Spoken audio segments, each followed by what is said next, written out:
Good morning. It's Wednesday morning. It's 9 o'clock, and I'm here with Norma Talks. First, I want to address something. You might have noticed if you were listening to the last few things that my voice has gotten really horsey and croaky. And I have no idea why, except I can think of, the medications I've been on, which are few and far between these days. But I found one thing that helps. And would you believe it's Coca-Cola? If I if I drink a little bit of Coca-Cola or even gargle with it, it seems to help it. So here's to the Coke. And so it's I was trying everything. Water didn't touch it. And it does, it cracks up. And it annoys me because I've always had a good speaking voice that could talk forever. And now sound like a croaky old lady or whatever. And so excuse me for coughing, excuse me for sipping, whatever. I also want to say, with everything that's going on in the world today, I'm not here to make political comments. I'm here to talk about growth, personal growth, things that we have to deal with, things that we come into terms with as an individual, and our spirituality and the sense of where we're heading. I wasn't sure what I was going to talk about today with so much going on, but I went to my trusty pendulum that I do all my work with. Said, okay, what do I talk about today? Looked at one of my transformation sheets, and it definitely pointed, it was time to talk about the male, female, masculine, feminine, mother, father, matriarch, patriarch, and genetic information.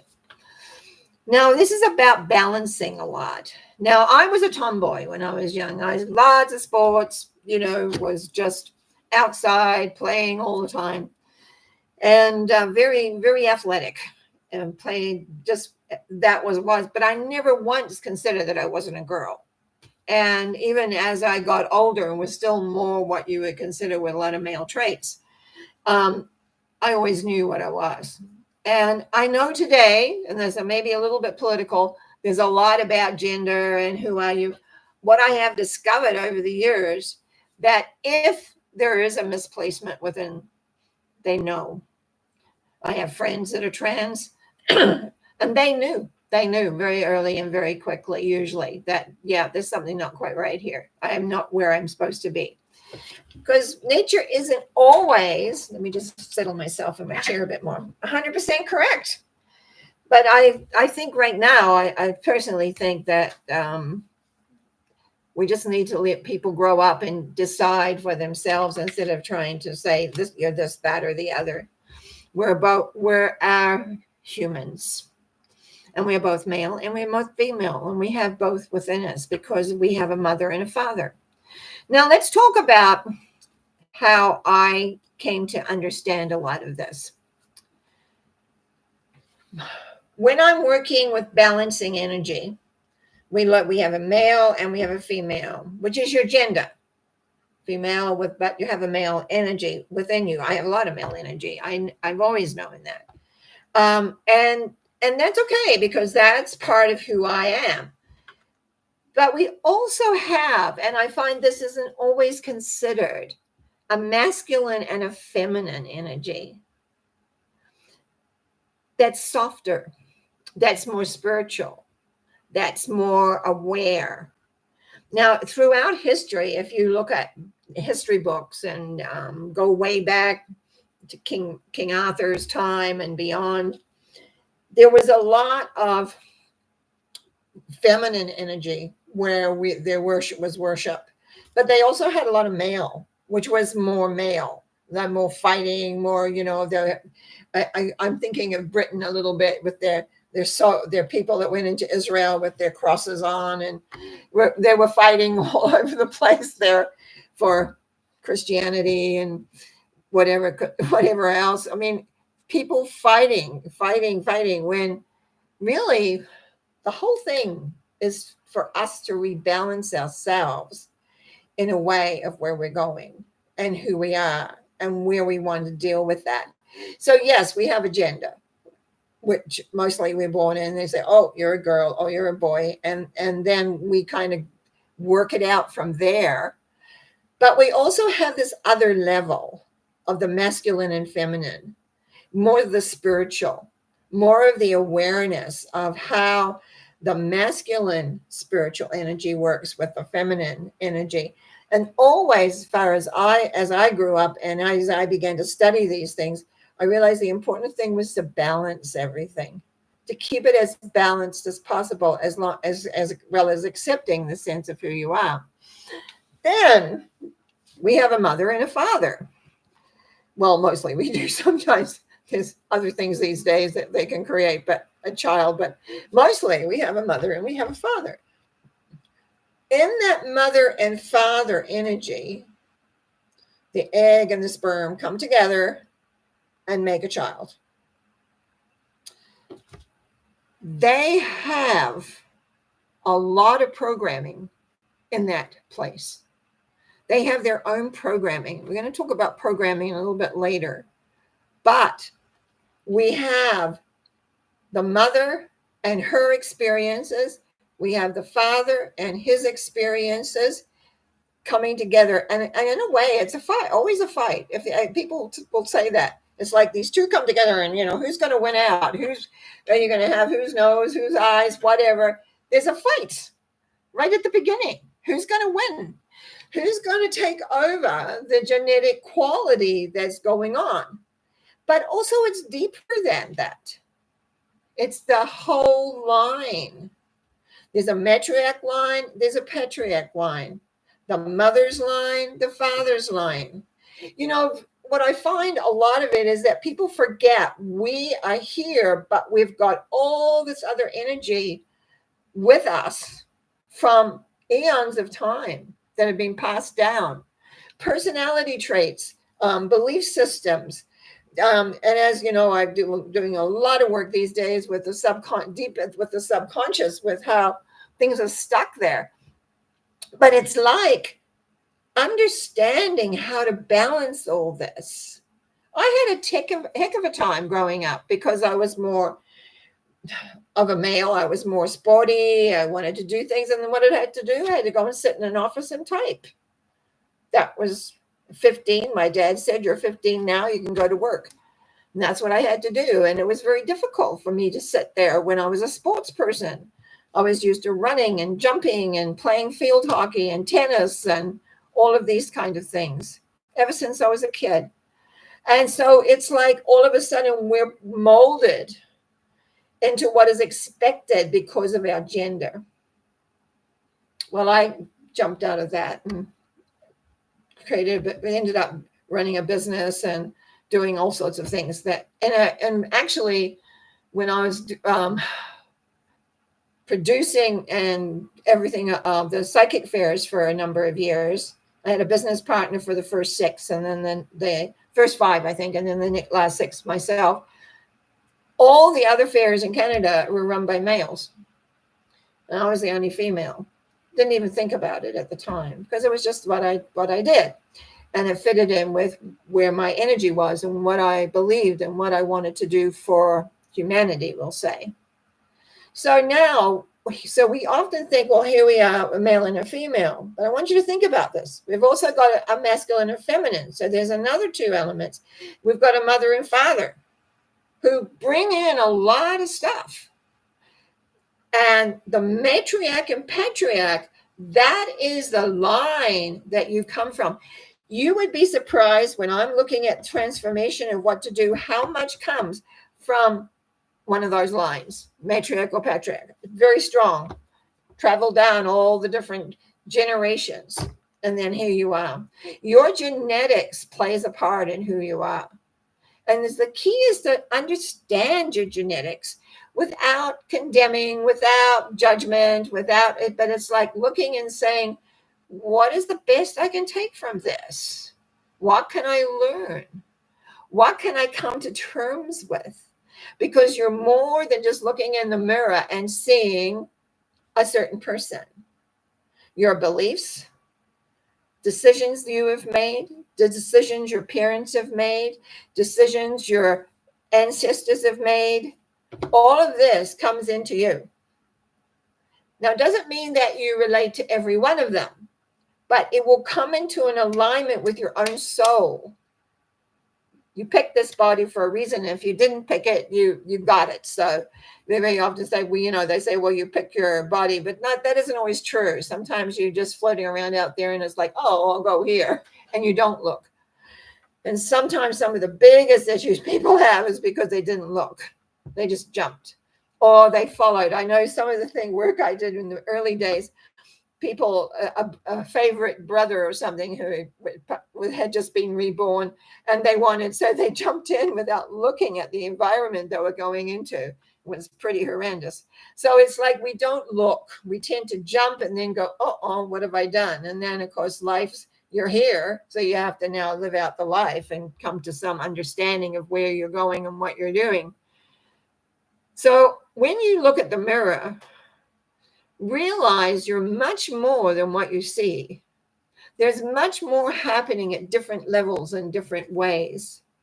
If you have a close family, look around and see who's similar. Maybe in looks, maybe in behavior, maybe in creating similar things in their lives. There's always like one branch of the family will be this way and another branch will be that way. I come from a fairly large family, not indirectly, but my sisters had large families and they were raised with myself and my brother. And so I got to observe. I didn't realize I was so observant, but I did. I used to be more, I didn't play with, they were all younger than me and they were a lot of boys. And I was a bookworm. So I would be sitting reading. They would accuse me of listening, and I probably did listen, but it didn't really always go in. But it was like I didn't like the roughhousing, and I didn't like the running around, the noise. I wasn't used to that. With older parents, you get used to quiet a lot more. Anyhow, all of that, after a while, you begin to see trace. I talk about today, actually, how my mother and her sister, she had a big family, all had knee issues.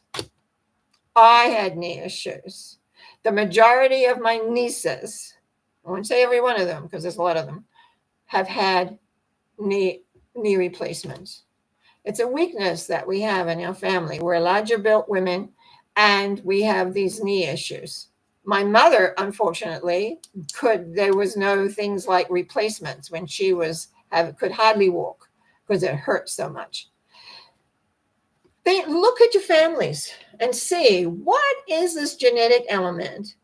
One part of the family may have this and another part has that. I have always found genetics fascinating. If I was given an education, that's where I would have gone to understand how the genetics work. I've tried as much as I possibly can to figure it out with the work that I do because I'm shown and given and told and see.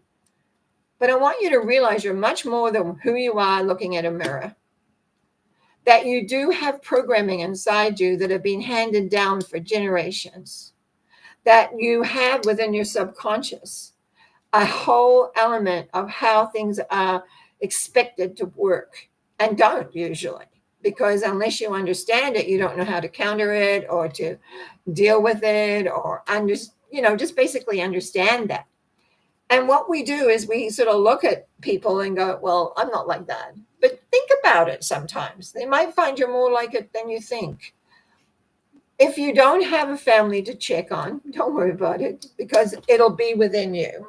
You'll have, what would you call, inclinations to do this or to do that.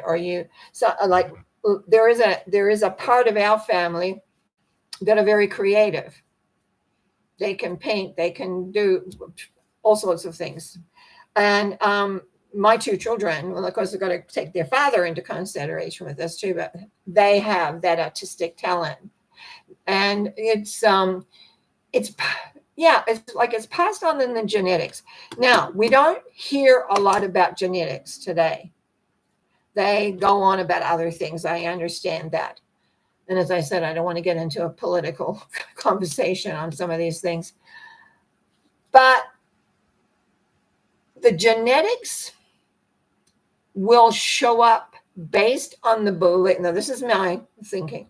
Based on the belief system that best supports your own belief system that your soul is bringing in. One of the elements when I'm doing transformation work for the first time for a person is to see why the soul came to earth. What was the purpose of this? What are they doing here? And I always find that very, very informative. Whoops, just a sec. We've got a little sip here. Excuse me, clears the way, the whatever it is going on with my throat.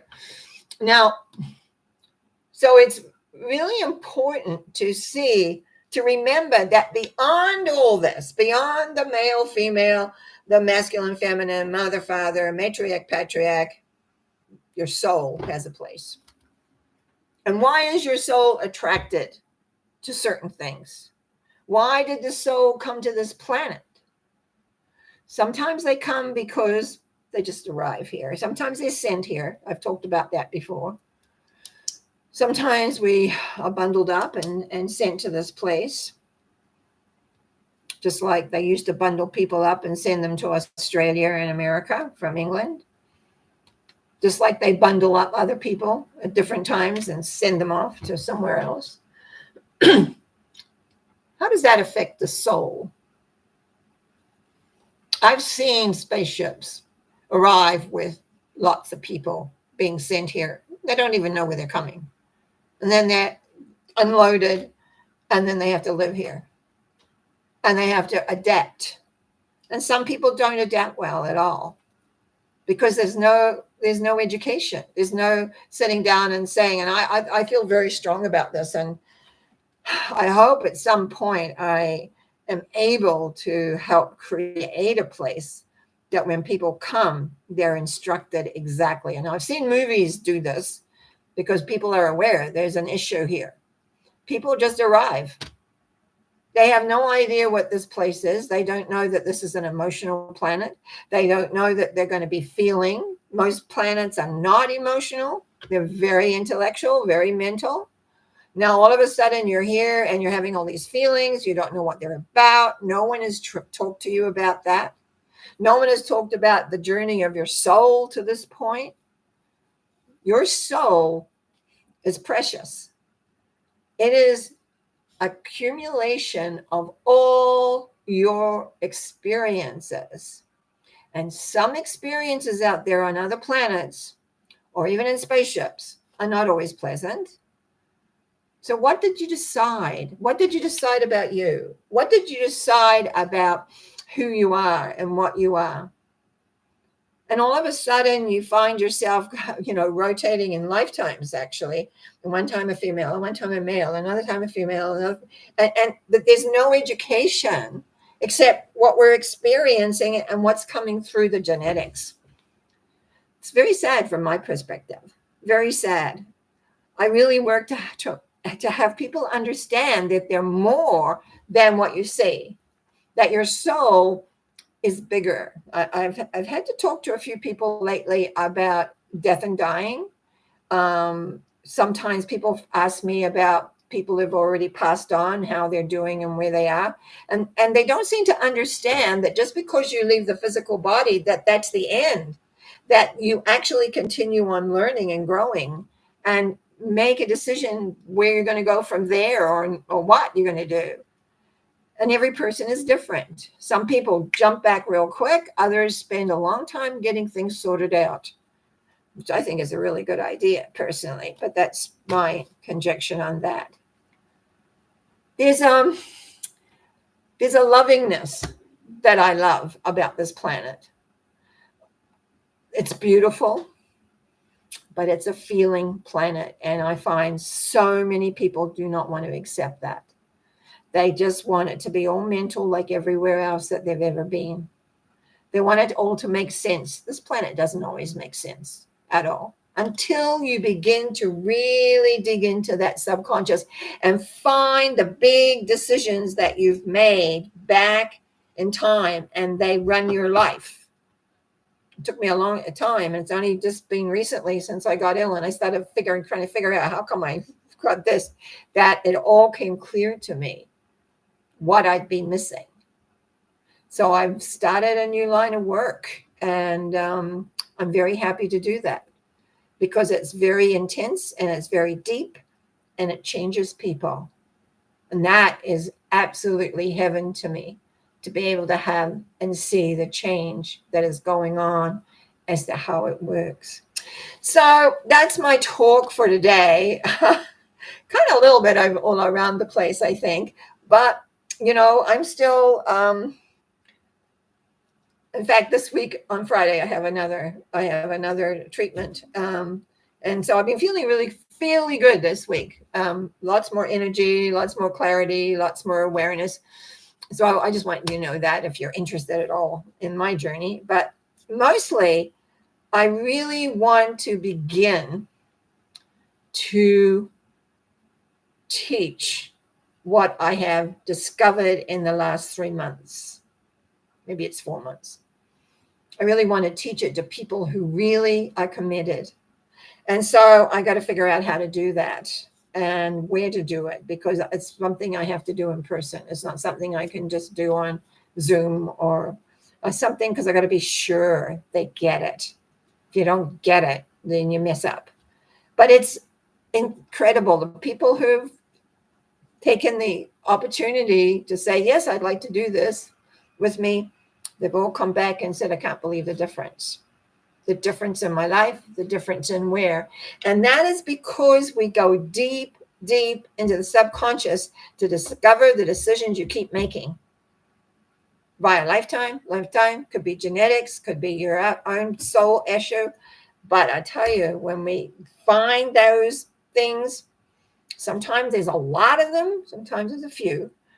It just makes such a big difference. And so we want to keep things in a balance. We want things to be in an awareness, a growth factor. And I just wish for everybody who listens, it's not everybody is on the growth path. I was always wanted to grow, explore, and learn more. And I had to come to terms with what and how the male, female, masculine, feminine, mother, father, matriarch, and patriarch all fitted together. That we were more than just what we saw in the mirror. That we have layers upon layers at times. And that's why sometimes we seem to act out of character. And that's because it's also part of who we are. I want to wish you well today. I want to just thank you for listening. Thank you for the support that you give me. Thank you for the comments that come in. I appreciate all of it, totally. And I will be back on Sunday with a Sunday thought. Wonder what that'll be. Be fun to see. You have a good week, and we'll talk to you Sunday. Bye.